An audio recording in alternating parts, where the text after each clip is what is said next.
السلام علیکم ورحمۃ اللہ وبرکاتہ۔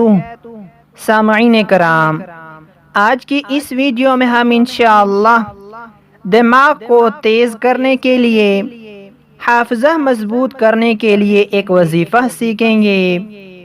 یہ وظیفہ قرآن مجید کی آیتوں کا ہے۔ یہ آیتیں سورہ طٰہٰ کی آیتیں ہیں۔ ہر نماز کے بعد ان آیتوں کو 14 مرتبہ پڑھ لیں اور 11 مرتبہ رب زدنی علما۔ ہر نماز کے بعد ان آیتوں کو، یہ سورہ طٰہٰ کی آیتیں ہیں، انشاءاللہ ان آیتوں کو ہم سیکھیں گے۔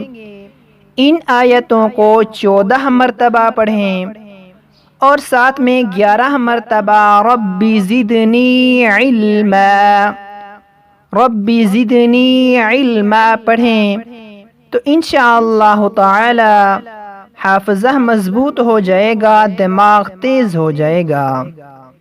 آیتیں یہ ہیں، چلے ان آیتوں کو سیکھتے ہیں۔ آپ نے ان آیتوں کو غور سے سننا ہے۔ بسم اللہ الرحمن الرحیم۔ رب اشرح لی صدری ویسر لی،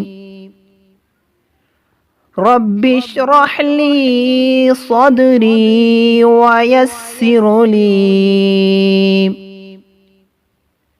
امری واحلل عقدۃ من لسانی، امری واحلل عقدۃ من لسانی یفقہوا قولی، یفقہوا قولی۔ یہ سورہ طٰہٰ کی آیتیں ہیں۔ ان آیتوں کو ہر نماز کے بعد 14 مرتبہ پڑھیں اور ساتھ میں 11 مرتبہ رب زدنی علما پڑھیں۔